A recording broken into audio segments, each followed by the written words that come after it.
channel. Today I'm going to be giving you some summer book recommendations. I love reading light, fluffy, fun romance books in the summer, but then I feel like I read too many of them and I overdo it, so I get tired of those, and then I move on to reading just general fiction set in the summer, and those are also so good. So I'm going to split this video into some sections.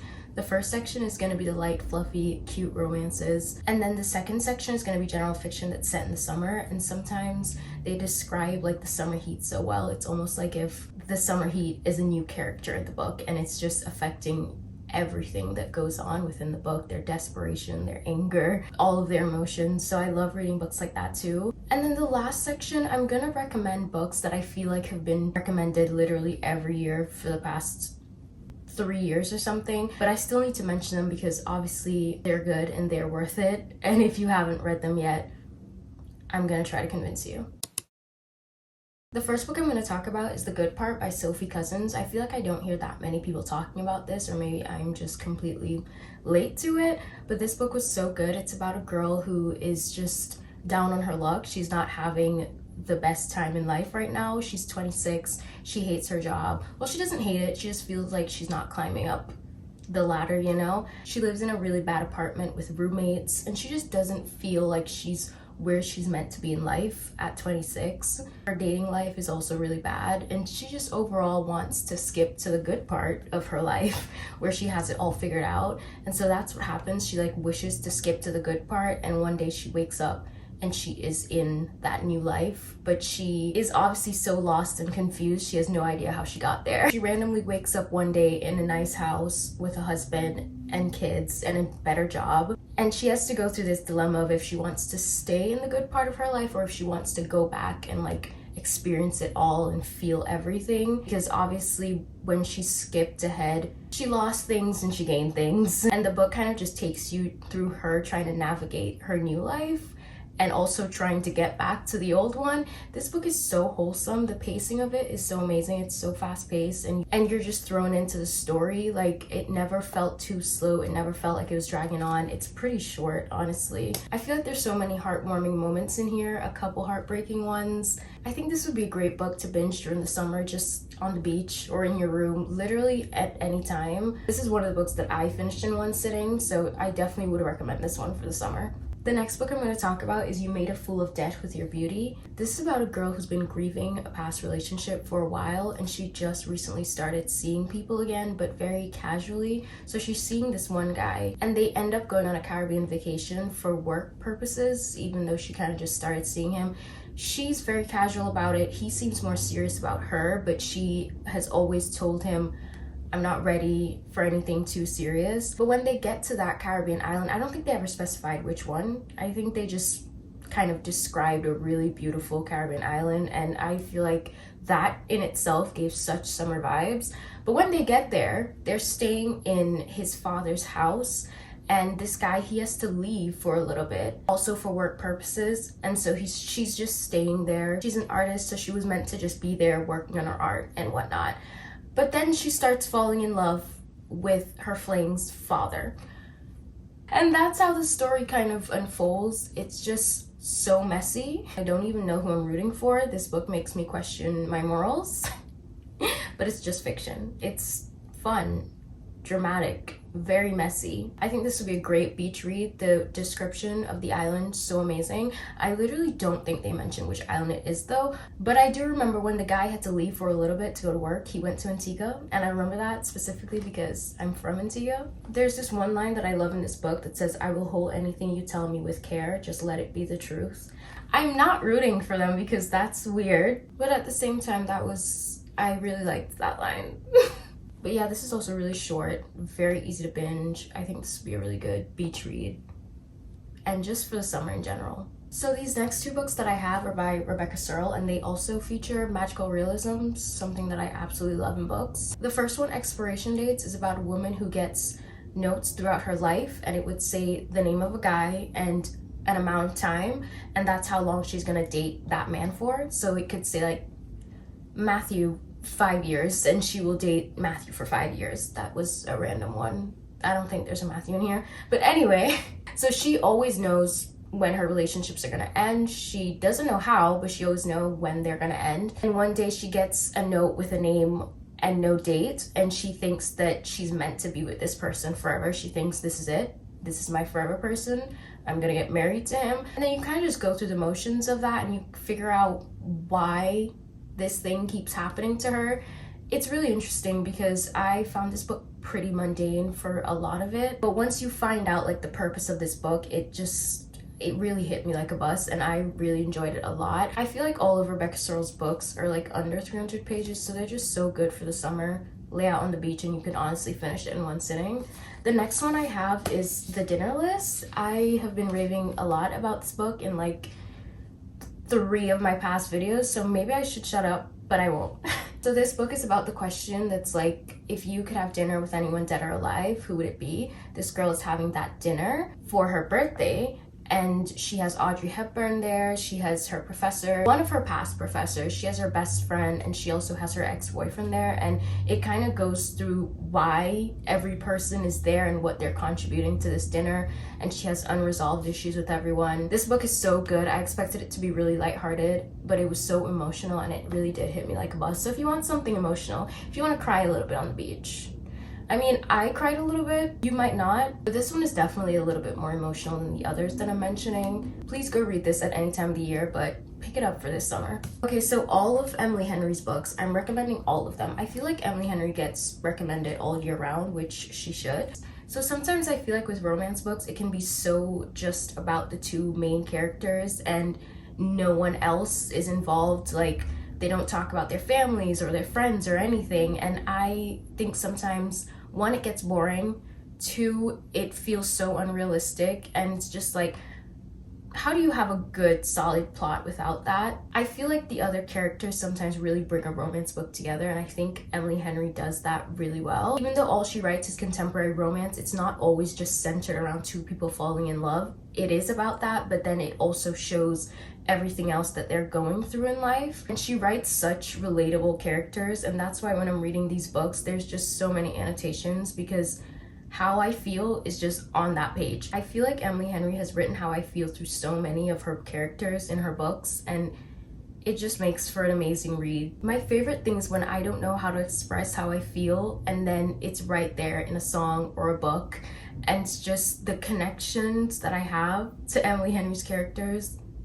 It's like she's writing me in different characters. My guide to Emily Henry's books, if you haven't read any of them, I would say start with Beach Read, and if you've read others and you haven't read Beach Read yet, you need to read this one. I feel like Happy Place is her most like sad girl book. It's the one that I think is most just like general fiction. I think I like the summer and the beachy vibes in this one the most, and then also I feel like this one had the most relatable characters. Funny Story, which is her most recent release, I would say is the book that has like the most typical tropes. And I feel like this is the most like typical romance there is. As I said, Happy Place is honestly more like general fiction with a hint of romance. This one is way more focused on the romance and the couple, but it still has all of that Emily Henry, like all the ingredients for a perfect Emily Henry book. It discusses the characters' insecurities and their family problems, and just all of their personal problems that a lot of us relate to. And that's what I kind of love about this one. It's almost like so lighthearted, and it has this like goofy plot, but then at the same time it does get pretty deep like we're used to with Emily Henry books. So yeah, if you don't want something too emotional,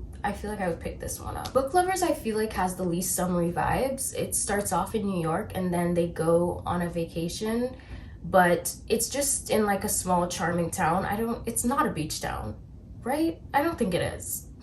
It's just it's a little vacation town. I think it's somewhere in North Carolina. Yeah, it's called Sunshine Falls, North Carolina. I would say go for this one if maybe you're the type of person who like, yeah, you want to read summer books, but you don't care that much about the beach. Not everyone loves the beach. I don't get it, but it's okay if you don't love the beach. This one, the least beachy, but still so amazing. It has all of the best things we love about an Emily Henry book. And this one, people who meet on vacation, I'm just including it because I have to. No, I'm kidding. I know a lot of people like this one too. I just don't. So yeah, those are all the Emily Henry books. If you haven't read any of them yet, you should just pick one. If literally anything stood out to you about those, just pick one and I promise you won't regret it. But if you pick People We Meet on Vacation and you do regret it, then don't blame me. Okay, so those are all the contemporary romance books that I have. I feel like those aren't that heavy on the romance, but I find that when books are too heavy on the romance, sometimes the rest of the plot gets lost or there just is no plot. And so I've been really liking books like that. And I think those are really good for the summer because you can keep yourself entertained and you won't get too tired of the romance genre. But now on to more general fiction books that I have. The first one I have is The Guest by Emma Cline. So this book is about a girl who spends her summer on Long Island with an older man, and basically by the time summer's coming to an end, he's trying to like get rid of her. He's trying to tell her, all right, it's time, our time together is like over. But she has nowhere to go for several different reasons, and she's just desperately trying to get by and to survive. My favorite thing about this book was the summer, like how they described the summer heat and like Long Island. It was like the end of August going into September, and I do remember enjoying that a lot. And I also remember the summer heat playing such a huge part of a lot of her issues. I kind of just feel like they could have done more with the plot and it could have had a better ending. But I do remember this being a pretty highly rated book, so I'm still recommending it because I feel like you guys could love it more than I do. And as I said, the description of like the summer heat and Long Island, I really did enjoy that part. So this is another book that's really short. I don't know about you guys, but I love reading shorter books in the summer, unless it's like a really long book series or something. Once it's a standalone, I love reading shorter ones. Another thing I remember about this book is that it really kept me on my toes and it held my attention. I read this entire thing in one night because I just couldn't put it down. I was like, what is gonna happen? I need to know what's gonna happen. I think my issue is that I just didn't love the outcome. I didn't love the ending, so... but still, I recommend it. The next book I have is Happy Hour, and the format of this book is basically like someone's diary entries. So we're just going through their daily life. It's one of those books that's just like no plot, just vibes, but it's set in New York City in the summer. It's about two best friends who are not very financially stable, and they're really just trying to get by, and they're using their youth and their beauty as a currency. Honestly, The Guest is kind of like that too, but she was more in a shitty situation, and they're more in like a let's have fun and we'll see how life goes. Like, I don't know what's gonna happen tomorrow, but it's all right because I'm young and I'm free. It's more fun. That one was more like desperate and intense, but this one's more fun. And because it's like literal diary entries, it feels like just listening to someone's really cool summer stories. I do have a lot of annotations in this one too. I feel like this is a good book to read in your 20s. It's fun, but at the same time there's like a little bit of wisdom in there, so great for the summer. The next two books that I have are both by Elena Ferrante. The first one is The Days of Abandonment, and this one is about a woman who just got left by her husband. He leaves her for a younger woman, and that is just driving her insane. She has 2 kids. She's already being driven insane by that, but then she's also being driven insane by the fact that she's trapped in her apartment during a summer heat wave. The more that I read about the heat in this book, I just started to itch. It was just like, I understand. Because I was reading this in the summer. I actually read this entire book on a train from Nice to Paris. It's just so easy to get through. It's literally so short, under 200 pages. I love the writing of it and the way that she's so descriptive with just the simplest things. And the next one is about this woman who's divorced and her children moved out, so she's kind of experiencing loneliness. She takes this vacation to southern Italy, and the descriptions of southern Italy in this book, so amazing. I felt like I was there. It's so easy to like get lost in these books, the way that she writes. But when she's on this trip, she's like witnessing this family at the beach, and it just starts to bring up a lot of memories of her and how she was as a mother, and she's just a little bit triggered because she doesn't have like the best experience with motherhood. These are the only 2 books that I've read by Elena Ferrante, and they both like have these themes of despair and like female rage, and it's great to read about. And these are just so short, you can read them in one sitting. This one's even shorter. I think this one is like under 150 pages. It's almost like just reading an essay. You should go read these because seriously, what do you have to lose? The next book I have is Pizza Girl, and I don't think that this gives off any summer vibes at all, but it's set in Los Angeles, so it can't be giving off winter vibes. This book is about a pregnant 18-year-old who works at a pizza shop, and she's grieving the death of her father, and I think she overall just feels so lost in life, which kind of leads her to becoming obsessed with one of her customers. I don't know what it is about this one, but it just gets more unhinged as you keep reading, and I remember I could not put this down. I think If you don't want to have a hot girl summer, have an unhinged girl summer and read this book. This is under 200 pages. If you want something different and weird, I would recommend this. And then I have None of This Is True by Lisa Jewell. I feel like when I'm on vacation, I get so distracted by so many different things, and I need something that's gonna hold my attention. And this is so fast-paced and so gripping. It's a mystery thriller. It's about these two women who are at the same restaurant one night, and they're both there because they're both celebrating their birthday. So they figure out that they have the same birthday. One of the women have a pretty popular podcast, and the other one recognizes her, and she asks her to come on the podcast to tell her story. And then it just goes on from there. It keeps getting crazier, and her story is absolutely insane, and you have no idea who you're rooting for. You have no idea what is true. None of this is true. I still don't think I know what about this book is true and what about the story is true. It was so good. I remember reading this in one night. I said, I'm just gonna read a couple chapters and I'm gonna go to sleep, and I ended up staying up until like 3 a.m. So the only thing I will say about this is that the ending is kind of questionable. I don't think the ending is something everyone's gonna enjoy, but it didn't bother me as much. I also read this for a book club, and I know some of the people in the book club, they absolutely hated the ending, and it just made them hate the entire book. And that wasn't how I felt about it. I was having a really good time. The ending did feel like what just happened, but I kind of feel like that was the point. So I don't know. I still really recommend this book. So that was the section of more general fiction books and then the one mystery thriller. And now I'm gonna go on to the books that I see get recommended pretty much every year and are very popular. So I won't go too much into detail about them because I'm sure you've either read them already or you've heard about them everywhere. If you haven't read them yet, I feel like this should be your last sign to go pick them up because they are really good books and they're great for the summer. The first one I have is Every Summer After by Carly Fortune. I've been seeing a lot of people recently saying that they don't like this book, or they liked it back then but they would rate it lower now. I don't know. I didn't read this when it was really popular because this book was really popular. I remember seeing this book everywhere. I never read it back then. I think that was in 2022. I only read this book January of this year, 2024. So I was pretty late to this one and I enjoyed it. I rated it 5 stars. There's something that happens in this book that is not morally correct, and I think that's a lot of people's biggest issue with it. And I understand that. If you don't want to read about that, I completely get it. But for me personally, it's fiction. I just tell myself, I know this is wrong in real life, but this is fiction. No one actually got hurt. I can condemn something in real life and still read about it in books and enjoy books because it is not real. The people are not real. I feel like what's so interesting about this book is I see people going so hard about morals with this one, but then they would read Magnolia Parks and enjoy it, and I just don't get it. I genuinely don't get what's the difference. Or they would watch Gossip Girl and they still love that. They still love Chuck and Blair, and I'm just like, I would never approve of that in real life. But it's all fiction, and so I don't know, I would still recommend this. The summer vibes in this book, amazing. And just remember that it's fiction. It's all gonna be okay.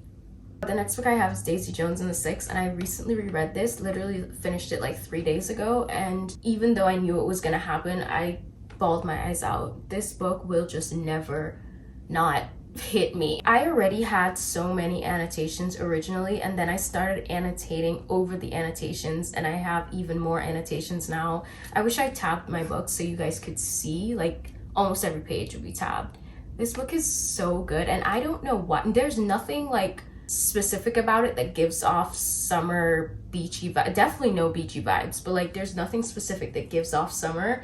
But for me, I always associate this book with the summer. Maybe it's because like it's based in California and there's one time where she's like in Greece. I don't know. The way that it's written is like a tell-all interview, so it's just like Karen and then she says something, and Daisy and she says something. So basically the entire book is dialogue, and that makes it so easy to read, and you read this so quickly. I remember when I was deciding to reread this, I was like, okay, I'll reread this over the next week or something, because I was also reading other things, and I still ended up finishing this book in 2 days. I was also listening along to the audiobook, and I know a lot of people recommend it. I didn't love it as much because I'm so attached to the actors in the TV show.